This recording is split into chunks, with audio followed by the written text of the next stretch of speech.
All right, so you sent this analysis from Blue Spoon Consulting. Why the pharmaceutical industry needs to think like Quentin Tarantino. Which, honestly, I got to say, at first glance, I was like, what? Yeah. Tarantino, pharma, what's the connection? But then, we got into it. And wow, this analysis, it takes a wild turn. It gets really, really interesting. We've all seen it happen, right? A new drug, blockbuster, huge, makes a ton of money, and then bam, patent cliff. Profits just tank. And it seems like every time the industry's caught off guard. Right. But why? Why does this keep happening? This analysis says it's a, get this, model collapse. Like the entire way that pharma is approaching the market is, well, about as outdated as, I guess, a Tarantino film is fresh. And then on top of that, they use Tarantino as like the metaphor for what pharma needs to do to get out of this rut. Yeah, it's a... Model collapse is a pretty bold statement. What are they actually saying there? Well, they're saying it's not necessarily that there's a lack of intelligence or even money in the industry. Yeah. It's that there's this, what they call linear thinking. And it's this linear thinking that's really hurting them.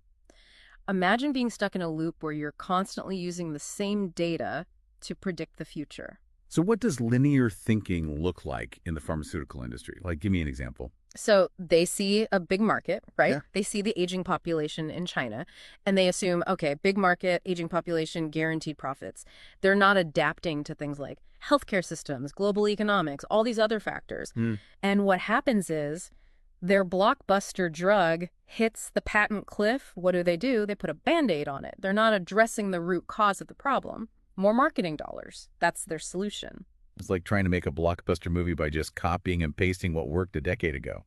Audiences see right through that. Exactly. And that is where Tarantino comes in. Yeah. The analysis draws a parallel between how Tarantino makes films and what the pharmaceutical industry needs to do. Okay, I got to admit, this is a curveball. What does a Hollywood director have to do with developing, like, life-saving medicine? It's all about what they call innovation shock.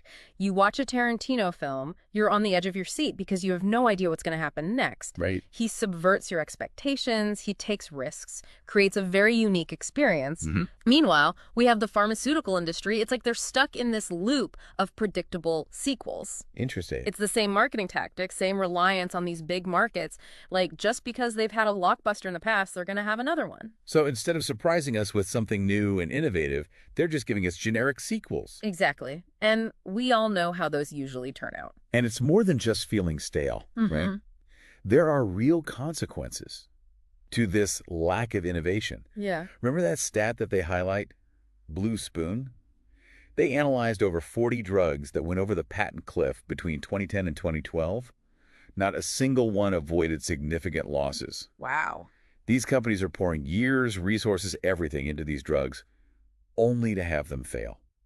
Predictably. Got a stingray. Yeah, yeah. And it's not just about the money. Think about a drug like Biogen's Leqembi for Alzheimer's. This is supposed to be huge. Right. I mean, Alzheimer's, massive market. Absolutely. But the sales forecasts? Bleak. And it's not even just a financial thing. The European Medicines Agency just flat out rejected it.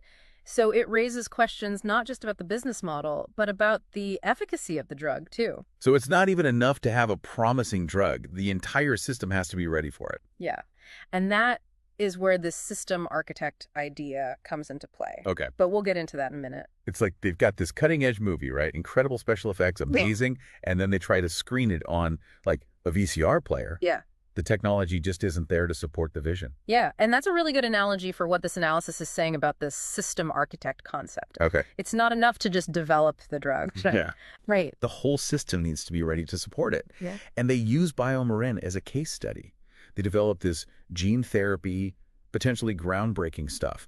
But get this, they've only treated one paying patient in the U.S. One. How is that even possible? I mean, with a breakthrough like that. The system is not ready. Think about it. Insurance coverage, patient access, physician training. This is a whole new world. The infrastructure is just not there yet. No. So instead of just being brilliant scientists, Pharma companies need to become system architects. Okay. They need to build the infrastructure for these breakthroughs, not just the breakthroughs themselves. So it's like Tarantino, he's not just directing the film, he's also designing the entire theater-going experience. Seats, the popcorn. Yeah. They need to control that whole ecosystem for it to be a success. Which is a huge ask. I mean, let's be real. We're talking about a massive shift in their entire mindset. Absolutely. Right. Yeah. The analysis argues that instead of just relying on existing structures like, healthcare systems or regulatory bodies to take these innovations to market, these companies need to become active forces in actually shaping those systems. It's like they need to be the architects, not just tenants. Exactly. Of this whole world. Yeah. Which, let's be honest, that is a pretty radical departure from how the industry has always operated. Oh, absolutely. It's a complete 180. And the analysis suggests that most of them are not ready for this. They're so used to operating within these established systems that they haven't had to consider building their own. Right. But think about the potential here. I mean, if they could pull this off, we're not talking about incremental improvements. We're talking about a paradigm shift in how we approach healthcare entirely. New drugs reaching patients faster. Potentially, costs coming down. Right. It's a win-win, really. Yeah. They can crack the code. If they can crack the code. But that's the big question this leaves us with. Are they up for the challenge? Can they shake off this linear thinking, embrace the Tarantino kind of chaos, and become the system architects the future is asking for? Right. It's a fascinating question, and I don't know if I have the answer. I don't know if I do either. But before we get too far ahead of ourselves, let's rewind for a second. We were talking about gene therapy, and I just want to make sure that our listener is totally up to speed. So break it down for us. What is it about gene therapy that's so revolutionary? Why does it require, this whole different approach? So essentially, gene therapy is about treating the root cause of a disease at the genetic level. Okay. So imagine, instead of just treating the symptoms of a disease, you could actually correct the faulty gene that's causing the problem in the first place. That's the promise of gene therapy. So we're not just talking about, editing out a few bad scenes. We're talking about changing the entire narrative. Exactly. And because it's such a radically different approach, it requires a whole new way of thinking about healthcare. We're talking about personalized medicine. Potentially curing diseases that, were once considered untreatable. So it's exciting. But like you said, it needs this whole other level of, coordination, right? Yeah. Within the healthcare system. Yeah. If you think about it, you need these specialized labs to develop these therapies, hospitals that are equipped to administer them, a way to track patient outcomes long term. It's a lot. It's a whole new frontier. It is. And somebody needs to build the ropes. Absolutely. And that is kind of, I think, what makes this analysis so interesting. They're not just pointing out the problems, which, a lot of analyses do. Right. But they're actually, challenging the industry to think bigger, be bolder, and just kind of embrace this whole new way of operating. So, let's bring it all home. After this deep dive into Blue Spoon's analysis, what's the big takeaway here for our listener? What's the headline? I think the headline is that the old playbook, the one that relied on these blockbuster drugs, massive market share, it's over. It's done. It's outdated.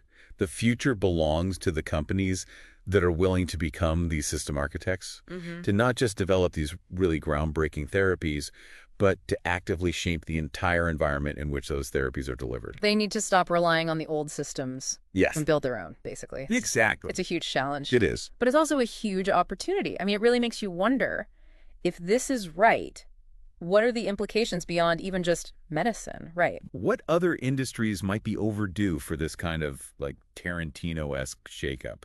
What other classic stories, I guess, are ready to be totally rewritten? What other industries are clinging to these outdated models? They're afraid to disrupt the status quo. It's a good question. And I think on that note, I think we've given our listener plenty to chew on today. I think so. And if this deep dive has sparked your curiosity, and I bet it has, we'd love to hear your thoughts. Let us know. What industries do you think are due for a rewrite?